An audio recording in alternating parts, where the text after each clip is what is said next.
If you walk through Disney Springs in Orlando today, on a Saturday afternoon, with thousands of people moving past you in every direction, there is one specific building you'll pass without ever noticing. It sits between a high-end shopping pavilion and a parking garage. It's 5 stories tall. The exterior is painted in a color that looks like nothing in particular. There are no windows on most of it. The doors at the entrance are locked, with no signage explaining what's inside. Tourists walk past it carrying shopping bags. They never stop. They never ask. But behind those doors sits the bones of 2 failed Disney attractions, stacked on top of each other, slowly being forgotten. The first one cost Disney over $40 million to build. The second one was supposed to bring sports fans to a place built for cartoon mice. Neither one worked.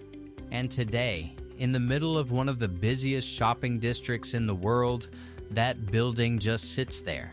Lights off, doors locked, silent. This is the building that was once DisneyQuest, Disney's most ambitious indoor entertainment experiment of the 1990s. At its peak, it was supposed to be the future of the company. There were going to be 10 of them. A dozen. Maybe more, in major cities all over the world. There was a second location in Chicago.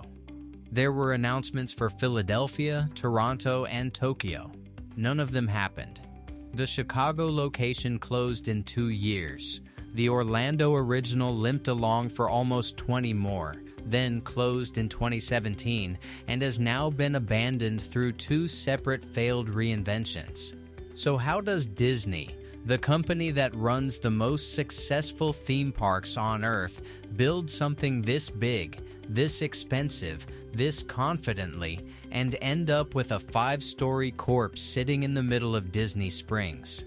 To understand that, we have to go back to a very specific moment in the 1990s when Disney thought it had figured out the future. The year was 1998. Disney was riding a creative high. The Lion King had been the highest-grossing animated film in history. The Disney Renaissance was at its peak. And the company's CEO Michael Eisner was looking for ways to take the Disney experience beyond Florida and California. The vision was something called Disney Regional Entertainment. The idea was simple.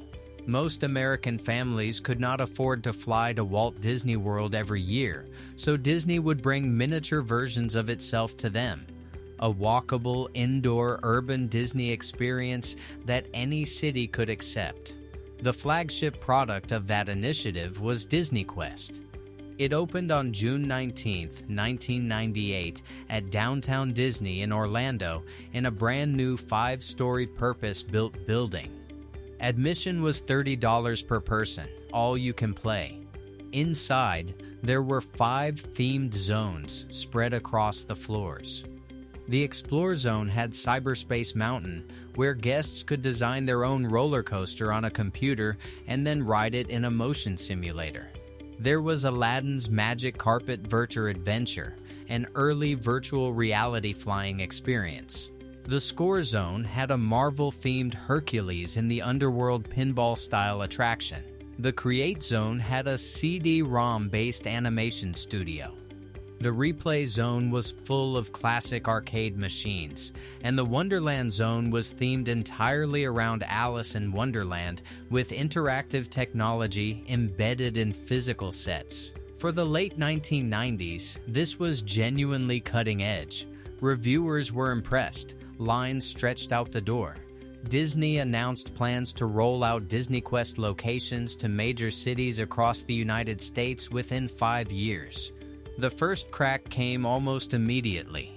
In June 1999, the second DisneyQuest opened in downtown Chicago in a 100,000-square-foot building on Ohio Street. It was bigger and more ambitious than the Orlando original. And from the moment it opened, it failed. The economics simply did not work. A $30 all-day admission inside a city with no theme park gates around it was a tough sell when an arcade game on the next block cost $0.25. The technology was expensive to maintain. Each VR headset cost thousands of dollars and broke constantly.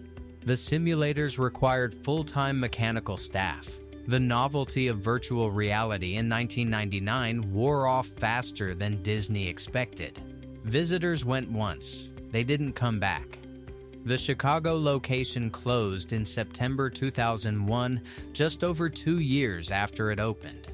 Disney's regional entertainment division was quietly dissolved. The plans for Philadelphia, Toronto, and Tokyo were canceled. DisneyQuest was now exactly one location, in Orlando, with no sequel coming. And here is where the story turns into something stranger. Because the Orlando location did not close. It just stayed. For the next 16 years, DisneyQuest in downtown Disney remained open, with almost none of its technology updated. The same VR headsets from 1998, the same simulator pods, the same CD-ROM animation stations. The arcade machines were maintained, but the cutting-edge attractions slowly became time capsules of late 90s technology.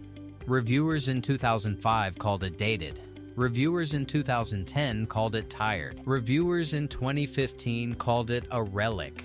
By the mid-2010s, you could walk into DisneyQuest in the middle of a busy weekend and find the building nearly empty. The cyberspace mountain ride still ran, but most of the simulator pods were down for repairs at any given time. The Aladdin VR experience was so visually outdated that it became unintentionally funny. Disney never reinvested in the building.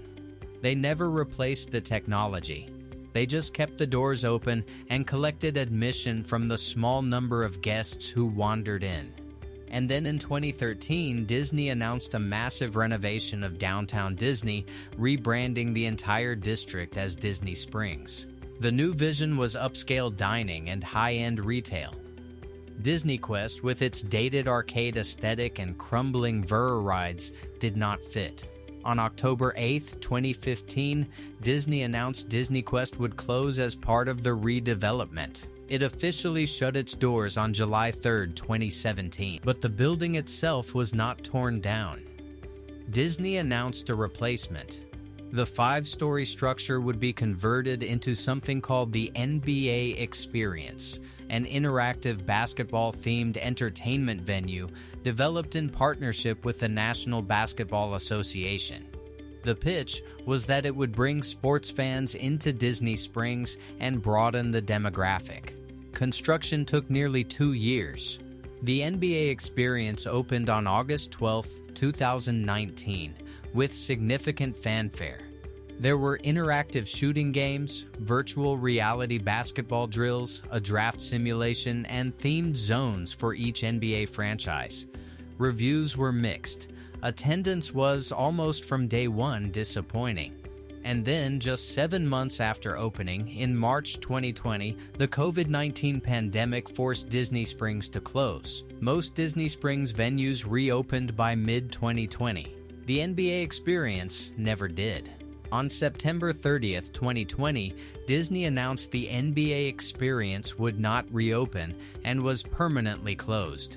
It had been open for less than a year of actual operating time. The building, with all of its NBA infrastructure still inside, was once again locked and dark. Inside, behind those locked doors, the bones of DisneyQuest were still there too, buried under one layer of failed reinvention. Today, in 2026, the building is still there, still locked, still empty. Disney has not announced what will happen to it. There have been rumors over the years of a Marvel attraction, a Star Wars retail experience, a high-end immersive dining concept. None have been confirmed. The exterior was repainted at one point to remove the NBA branding. The signage was taken down. But anyone who walks through Disney Springs and pays attention can find it. It's the building between the Coca-Cola store and the parking garage on the west side, with the blank walls and the locked doors. Inside, according to former Disney cast members who have spoken about it on Reddit and Disney fan forums, the building still contains some of the original DisneyQuest infrastructure. The simulator pods are gone, but the structural framework is still there. The 5-story atrium is still there. The Aladdin-verter theming was reportedly stripped during the NBA Experience conversion, but parts of the original Wonderland zone supposedly remain on the upper floors. No one has photographed it in years. There are no public tours. The building is, for all practical purposes, a sealed time capsule of 2 failed Disney experiments sitting in the middle of one of the most heavily trafficked tourist destinations in the world. DisneyQuest was supposed to be the future of Disney. There were supposed to be a dozen of them. Disney, in 1998, was confident enough to build a 5-story flagship and start construction on a second one in Chicago before the first one had even proven itself. 28 years later, that flagship building still stands, but it has now outlived 2 completely separate failed reinventions. The Chicago location is a J.Crew. The Orlando location is locked. And every weekend, hundreds of thousands of people walk past it without ever knowing what's inside. Sometimes the most expensive failures aren't the ones that get torn down. They're the ones that stay standing, quietly, while the world walks past. And I'm curious, did you ever visit DisneyQuest in Orlando or remember the Chicago location before it closed? Let me know in the comments. And if you enjoy stories like this, make sure you're subscribed.